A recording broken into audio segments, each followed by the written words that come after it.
Hello guys, আজকে 3 রকমের পুলি পিঠে রেসিপি নিয়ে এসেছি। দেখো, এখানে আছে ঝাল ঝাল ভাজা পুলি, আর যাদের মিষ্টি খেতে একদমই ভালো লাগে না তাদের জন্য এই ঝাল ঝাল পুলি পিঠে রেসিপিটা ভীষণ মজাদার। আর তার সঙ্গে আছে যারা দুধ পুলি খেতে ভালোবাসে তাদের জন্য দুধ পুলি রেসিপি, আর আছে ভাপা পুলি, সেটাও ভীষণ মজাদার। তো চটপট কিভাবে এই রেসিপিটা বানাবে সেটাই দেখাবো। তো ফ্রেন্ডস, দেখো, আমার আরেকটা পুলি পিঠের ভিডিও আছে, সেটা যদি না দেখেছো তো প্লিজ দেখে নিও। আর চ্যানেলটা যদি সাবস্ক্রাইব না করেছো তাও সেটা করে দিও। যাদের পিঠের শেপ ঠিক মতো আসে না, বা দুধের মধ্যে দেওয়ার সঙ্গে সঙ্গেই পিঠে থেকে পুর বেরিয়ে যায়, আবার অনেক সময় পিঠে অনেক শক্তও হয়ে যায়, তাদের জন্য আজকের এই ভিডিওটা। একটা কড়াইয়ে নারকেল কোড়া আর দিয়েছি খেজুর গুড়ের পাটালি। এবার একটা পুর বানিয়ে নেব। দেখো, কিছুক্ষণ নাড়তে নাড়তে এর কালারটাও চেঞ্জ হয়ে যাবে। এই পর্যায়ে যখন আসবে তখনও কিন্তু আমি নামাবো না, একটু আঠালো ভাব হবে তখন নামিয়ে নেব। এখনো কিন্তু জল জল ভাব আছে, তাই এরকম যখন একটু আঠালো হবে তখনই নামাবো। এর থেকে বেশি কড়া করলে কিন্তু আল হয়ে যাবে, তখন আবার পুর দেওয়া হবে না বা শক্ত হয়ে যাবে। তো ঠিকঠাক করে নামাতে হবে। ব্যাস 1 কাপ জল দিলাম, আর দিয়ে দিচ্ছি স্বাদ মতো লবণ। আর আমি এখানে জলটা যেই ফুটে উঠবে সেই একটু একটু করে চালের গুঁড়ি দিয়ে তারপর নাড়তে থাকবো।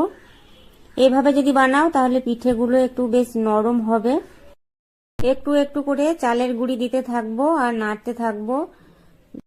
এবার যখন একটা ডোর আকারে আসবে তখন গ্যাস বন্ধ করে দিয়ে আমি এইটাকে ঢাকা দিয়ে রাখবো। ঢাকা দিয়ে কিছুক্ষণ রেখে দেব, তাহলে বেশ নরম হবে পিঠেগুলো। ব্যাস, এবার আমি কিছুক্ষণ ঢাকা দিয়ে দিচ্ছি। আর কিছুক্ষণ পরে যখন একটু ডোটা ঠান্ডা হবে, তবে পুরোটা ঠান্ডা হবে না, গরম থাকা অবস্থাতেই কিন্তু মাখতে হবে, না হলে কিন্তু এই ডোটা একটু শক্ত হয়ে যাবে।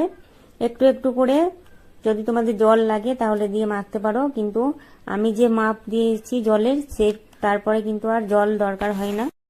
এইভাবে হাত দিয়ে ডোটাকে খুব ভালোভাবে মেখে নিতে হবে। ডো যত ভালো করে মাখবে তত পিঠে ভালো হবে, নরম হবে। যদি ডো শক্ত হয়ে যায় তাহলে পিঠে কিন্তু ভালো হবে না, ফেটে যাবে।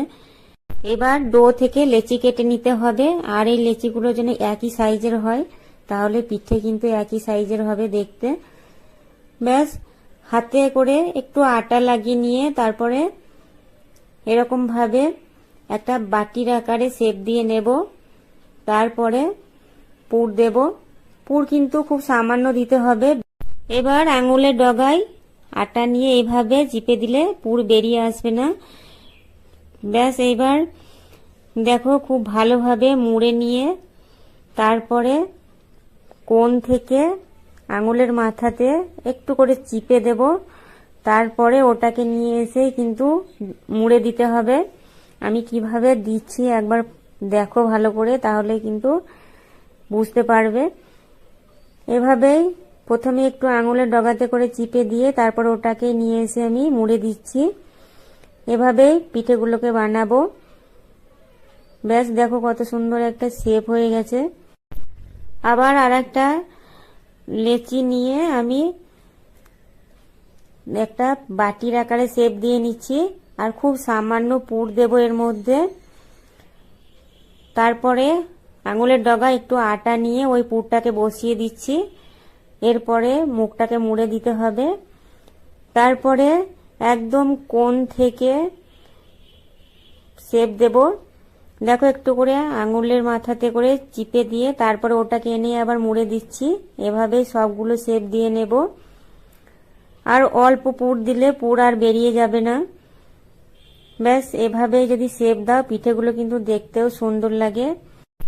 যারা অনেকবার পিঠে বানিয়েছে তারা তো জানেই, যারা নতুন একদম তাদের জন্য আরো আমি দেখিয়ে দিচ্ছি। যাতে তারা এরকম ভাবে বানিয়ে নিতে পারে। ব্যাস এভাবে সব পিঠেগুলো বানিয়ে নেব। পুলি পিঠেগুলো সব বানিয়ে নিয়েছি, আর কিভাবে তোমরা বানাবে সেটাও আমি দেখিয়ে দিয়েছি। তো দেখো এখানে একটা ফুটো ফুটো থালা নিয়েছি, সেই থালার মধ্যে একটু সাদা তেল ব্রাশ করে দিচ্ছি, তাহলে পিঠেগুলো আর থালার মধ্যে লেগে যাবে না। তো এবার সব পিঠেগুলো দিয়ে দেব। দেওয়ার পরে আমি এগুলোকে ভাপে সেদ্ধ করে নেব। তো এখানে দেখো জল গরম করতে দিয়েছি, তো জলে ভাপ উঠেছে, তো সেই ভাপে আমি এই পিঠেগুলোকে সেদ্ধ করে নেব। আর এই পিঠেগুলো সেদ্ধ হতে 10 মিনিট টাইম লাগবে।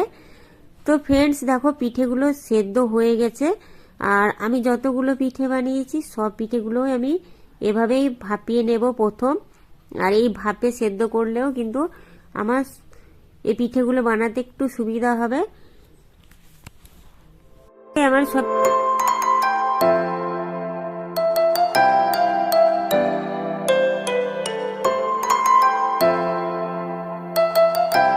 তোলার পরে আমি আর একটা ব্যাচ দিয়ে দিচ্ছি। তো 2 ব্যাচে আমার সব পিঠেগুলো ভাপানো হয়ে গেছে।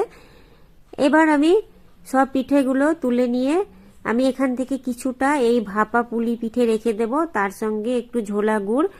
আর এটা কিন্তু ভীষণ ভালো লাগে খেতে, অসাধারণ একটা রেসিপি। আর তার সঙ্গে আমি দুধ পুলি বানাবো। তো এখানে নিয়ে নিয়েছি 500 দুধ, এখানে জাল দেওয়া 500 দুধ আছে। আর এই দুধটাতে সামান্য চিনি দিলাম, তাহলে গুড় দেওয়ার পর আর কেটে যাবে না দুধটা। তো এবার গুড়গুলো দেওয়ার পর আমি কিছুক্ষণ ফুটিয়ে নেব। দেখো যেহেতু আমি এখানে পিঠেটা আগেই সেদ্ধ করে নিয়েছি ভাপে, তার জন্য কিন্তু আগে আমি গুড়টা দিলাম। আর যদি পিঠে আমার সেদ্ধ না হয়ে থাকতো তাহলে আমি আগে দুধের মধ্যে পিঠেটা সেদ্ধ করে নেওয়ার পরে গুড়টা দিতাম। আর অনেক সময় আগেই যদি মিষ্টি দিয়ে দেওয়া হয় তাহলে কিন্তু পিঠে সেদ্ধ হতে চায় না, তো সেই জন্য এটা করা। দেখো এখানে পুলি পিঠেটা রেডি হয়ে গেছে। এবার আমি ঝাল যে পিঠেটা সেটা বানাবো। তো অনেকের মিষ্টি খেতে ভালো লাগে না, তখন কিন্তু এই ঝাল ঝাল পিঠেটা ভীষণ ভালো লাগে। তো এখানে একটা ফ্রাইং প্যানে সাদা তেল গরম করে নিয়েছি, দিয়ে দিচ্ছি 1/2 টিস্পুন জিরে, গোটা জিরে ফোড়ন, আর দিয়ে দিচ্ছি 3 থেকে 4টে শুকনো লঙ্কা ফাটিয়ে দিয়েছি। এবার দিয়ে দিচ্ছি সামান্য হলুদ। এবার পিঠেগুলো দিয়ে ভালো করে পিঠেগুলোকে ভেজে নেব। ব্যাস তাহলেই রেডি হয়ে যাবে ঝাল ঝাল পিঠে।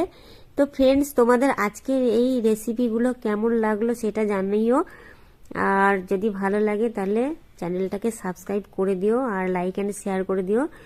আর দেখো এই পিঠেগুলো আমি যেহেতু প্রথমেই ভাপিয়ে নিয়েছি তার জন্য কিন্তু আমার সুবিধা হয়েছে। দিয়ে দিচ্ছি স্বাদ মতো লবণ।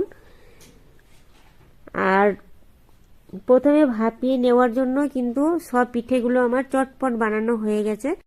আর এই 3টে পিঠের টেস্ট কিন্তু আলাদা হবে, 3 রকমের টেস্ট হবে। তো ট্রিক্সগুলো ফলো করো, তো তোমাদেরও কিন্তু পিঠে ভালো হবে। ট্রিক্সগুলো ফলো করো, তো তোমাদেরও কিন্তু পিঠে ভালো হবে। তো আজকে এই পর্যন্ত, দেখা হচ্ছে নতুন কোনো একটা ভিডিওতে। তোমরা সবাই ভালো থেকো, সুস্থ থেকো, আর আমার ভিডিওগুলো দেখতে থাকো।